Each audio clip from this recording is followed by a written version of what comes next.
එක්තරා කාලෙක නගරයේ ഘോഷාවෙන් ඈත මීදුමින් වැසුණු කඳු යායකට පහළින් නිහඬ ගම්මානයක් තිබුණා. ඒ ගමේ මිනිස්සු හරිම අහිංසකයි. ඔවුන් ජීවත් වුණේ සබාදහම එක්ක හරිම සමීපව. මේ ගමේ මිනිස්සු අතරේ එකිනෙකට වෙනස් ජීවිත දෙකක් තිබුණා. මේ ඉන්නේ සුමනසිරි. තමන්ගේ දෑත මහන්සියෙන් ජීවත් වෙන දරකපන්නෙක්. හිතේ ලෝභකමක් නැති, තිබෙන දෙයින් සතුට වෙන අහිංසක පවුලක්. ඔවුන්ට රන් රිදී මුතුමැණික් නොතිබුණත් ලෝකයේ වටිනාම වස්තුව ඔවුන් ළඟ තිබුණා. ඒ තමයි කරුණාව. ඒත් ගමේ අනෙක් කොනේ ජීවත් වුණේ ගුණපාල. ඔහුට සම්පත් තිබුණා, ඉඩකඩම් තිබුණා. ඒත් ඔහුගේ හිතේ තිබුණේ පිරිමහ ගන්න බැරි තණ්හාවක් සහ ඊර්ෂ්‍යාවක්. අසරණයෙකුට උදව් කරන වෙනුවට ඔහු කලේ තමන්ගේ ධනයෙන් අනුන්ව පහත් කර සලකන එකයි.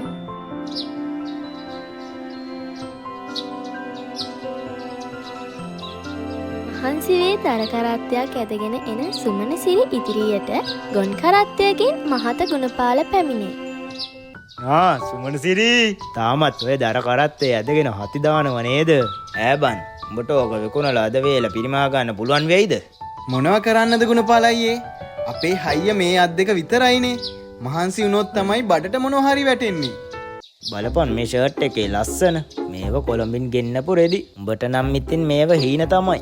උඹේ ඔය පින්කම් කතා අහලා දෙවියෝ ඇවිත් උඹට කන්න දෙයි කියලාද හිතාගෙන ඉන්නේ? හිත හොඳ නම් දෙවියෝ කොහොමත් බලනවා අයියේ. අපිට තියෙන දේ අපිට වටිනවා.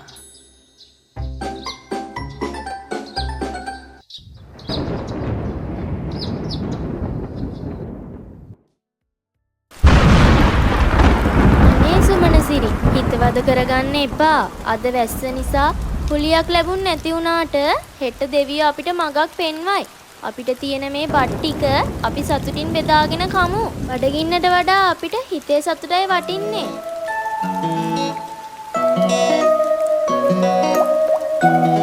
දවසක් මුළු ගමම ගිගුරුම් දීලා වැස්සට සූදානම් වූ අඳුරු සවස් යාමයක මේ මිනිසුන්ගේ හදවත් පරීක්ෂා කරන්න දෙවියන් වහන්සේ මේ ගමට වැඩම කළා.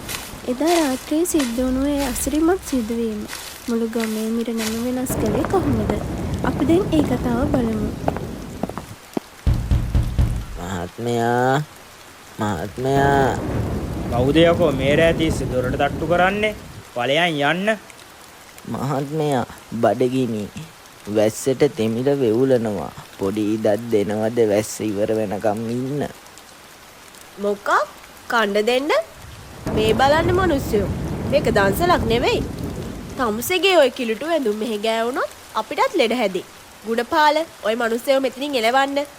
අපේ ස්තෝපු කිලුටු වෙනව මෙයා මෙතන ඉන්නකොට. මගේ මේ වටිනා ස්තෝපුවත් ඔගේ ඔය කිල්ටු ඇඳුම් වලින් ජරා වෙනවා. තොපිට කන්න දෙන්න මම මෙහෙ දන්සල් දාගෙන නැහැ. අනේ ඕ ගුණපාල ඕක කොහොම ඉඳලා මොනම හරි උස්සගෙන යයි. ඵලයන් යන නාකි මිනිස්සයා.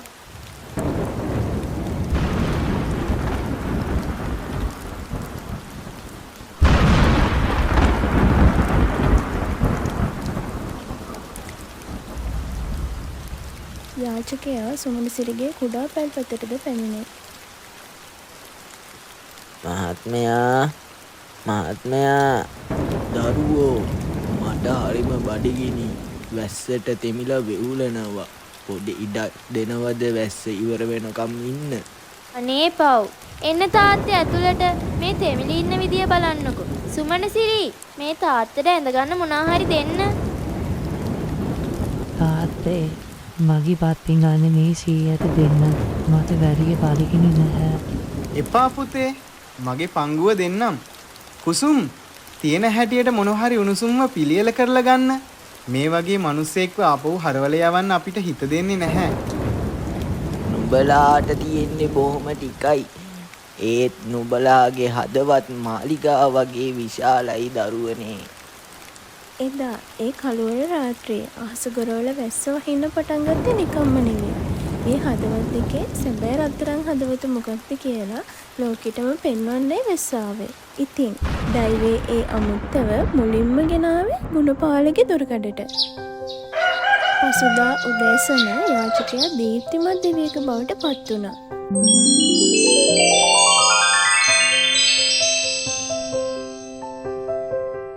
සුමනසිරි නුඹේ අවංකකම මම දැක්කා.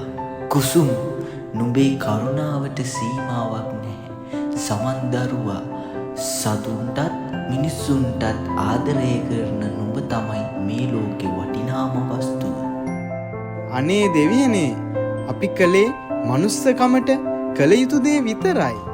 අද ඉඳන් නුඹලාගේ පැල්පත සතුටින් පිරේවි. මේ මැජික් රෙදි කැබල්ල තබා ගන්න. නුඹලාට අවශ්‍ය ඕනෑම දෙයක් මෙයින් ලැබේවි. නමුත් මේ හොඳින් මතක තබා ගන්න. මේ සියල්ල පවතින්නේ නුඹලාගේ හිතේ මේ අහිංසකකම පවතින තාක් පමණයි.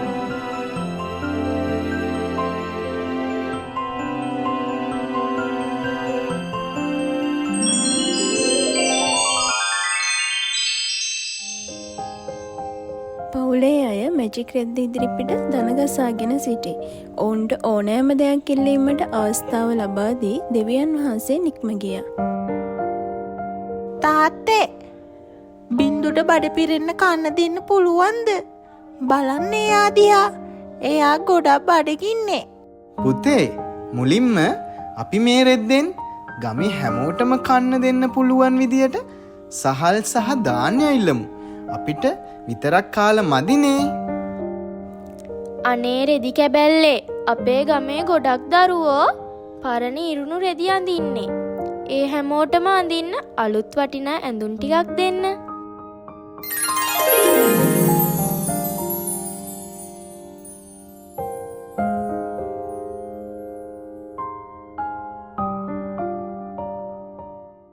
ඔයාලත් අපි වගේ ගැමි කතා Sinhala cartoon ආසනන් cartoon local channel එක සබ්ස්ක්‍රයිබ් කරන්න අමතක කරන්න එපා. ගමේ ලොකු නුග ගසක් යට සුමන සිරිසා පවුලේ අය ගම්මුන්ව රැස් කර ඔවුන් හැමෝටම කෑමසා රෙදි බෙදා දෙනවා.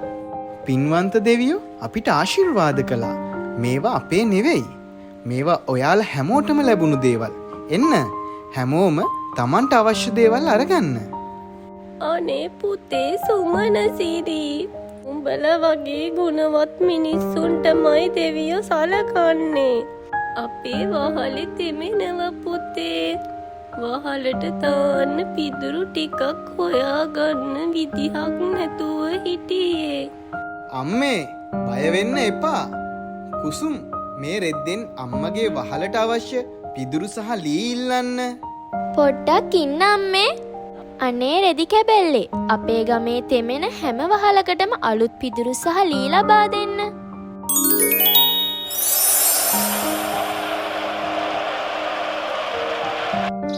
ඇඳක් මත වැතිර සිටින ගමේ රෝගී මහලු වෙද මහතාගේ නිවසට සුමනසිරි සහ පවුලේ අය යනවා. තාත්තේ බලන්න වෙදසිය ගොඩක් අසනීපෙක්. එයාව මේ රෙද්දෙන් සනීප කරලා දෙන්න ඉල්ලමු. ඔව් පුතේ. අනේ රෙදි කැබැල්ලේ මේ ගමේ ඉන්න හැම රෝගියෙකුටම සුවය ලැබෙන දිව්‍ය ඖෂධ අපිට ලබා දෙන්න.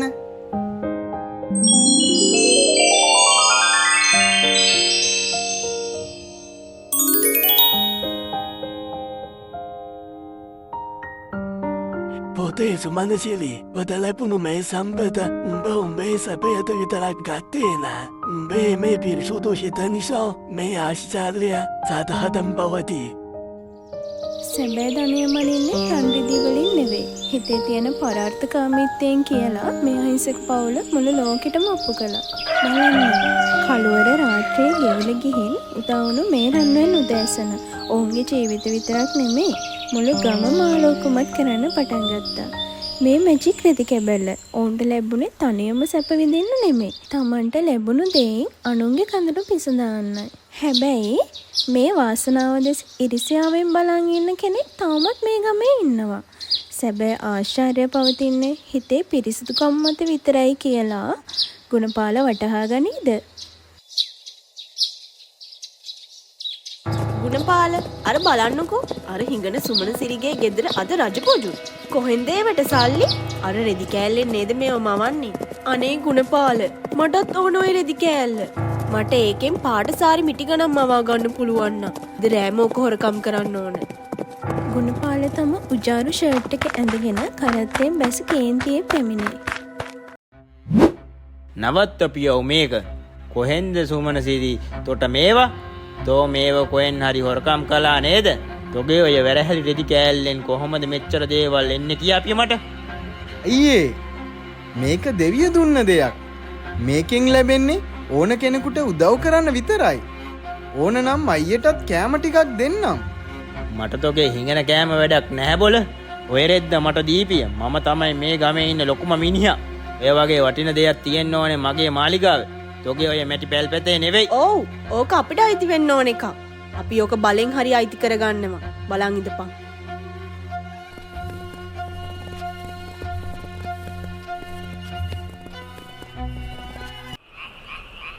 මේ රාත්‍රී කාලයයි. සුමනසිරිගේ පවුල අය නිදාගෙන සිටියේදී ගුණපාල සහ සුමි ඉතා රහසිගතව පැමිණ මැජික් රෙදි කැබැල සොරකම් කරයි.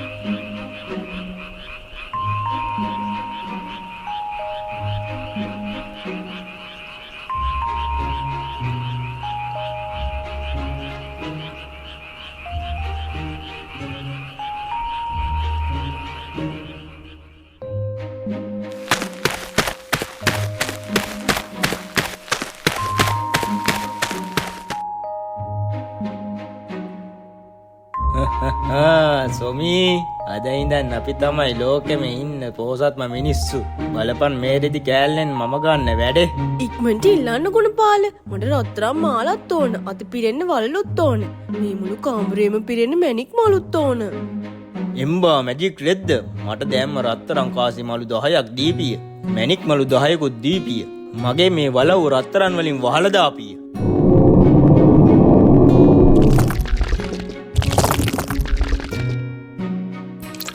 අයියෝ මේ මොනවද? රත්තරන් කිව්වම මඩ එන්නේ ඇයි? අනේ ඔයාට ඉල්ලන්න තේරෙන්නේ නැහැ. මම ඉල්ලන්නම්. රෙදි කෑල්ලෝ. මට ලස්සන සේද සාරි සහ වටිනා ඇඳුම් ඕනේ.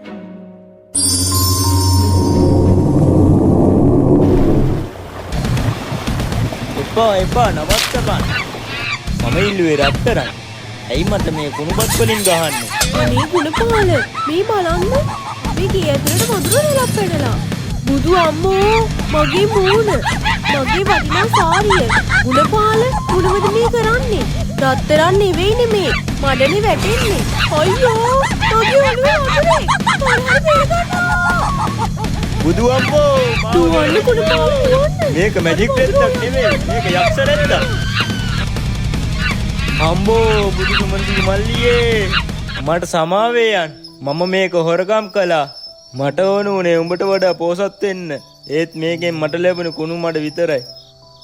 ගුණපාල අයියේ මම මුලිනුත් කිව්වනේ මේ රෙද්ද වැඩ කරන්නේ හිතේ ලෝභකමක් ඊර්ෂ්‍යාවක් නැති අයට විතරයි. අයියා වැරදි විදියට පාවිච්චි කරපු නිසා තමයි ඒකෙන් ඔයාට මඩ ලැබුණේ. සම්පත් ලැබෙන්නේ අනුන්ට දෙන්න හිතන අයට විතරයි. Tamanට විතරක් ඕනි කියලා හිතන අයට ලැබෙන්නේ විනාශය විතරයි. මට තේරුණා මල්ලියේ මගේ මේ සේද ෂර්ට් එකට වඩා උඹේ ඔය පරණ කමිසය කොච්චර වටිනවද කියලා මට දැන් තමයි තේරෙන්නේ. මම මගේ වලව්වේ තියෙන ධනය අද ඉඳන් ගමේ අයට බෙදා දෙනවා. මුළු ගම්මානයම රම් පැහැයෙන් බබලයි. සුමනසිරිගේ නිවස ඉදිරි පිට ගම්මු සියල්ලෝම රැස්ව සිටිති.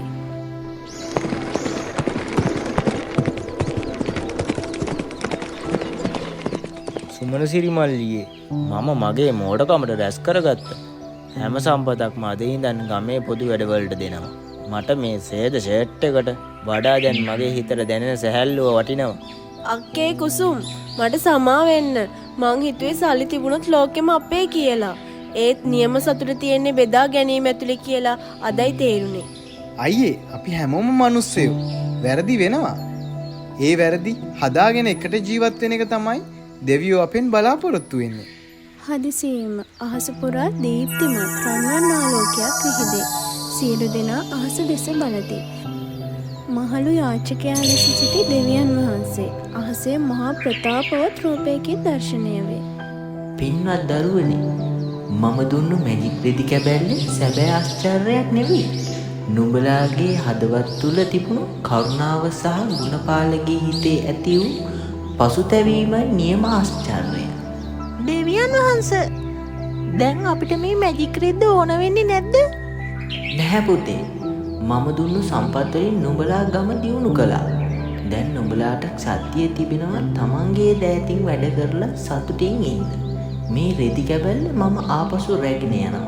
නමුත් මගේ ආශිර්වාදය මේ ගමට සදහටම පවතී. දෙවියන් වහන්සේ නොපෙනී යන අතර මැජික් රෙදි කැබැල්ල දීප්තිමත් තරුවක්සේ අහසට ඇදී ගොස් අතුරුදහන් වේ. නමුත් එයින් වැටුණු රන්වන් රේණු ගම පුරා විසිරී යයි. ලෝකය කොතරම් වෙනස් වුණත් කරුණාවන්ත හදවතක් ඇති මිනිසාට දෙවියන්ගේ ආශිර්වාදය නිරන්තරයෙන්ම ලැබෙනවා. මේ වගේ ලස්සන කාටුන් බලන්න දැම්ම කාටුන් ලෝකය සබ්ස්ක්‍රයිබ් කරන්න. යාළුවනේ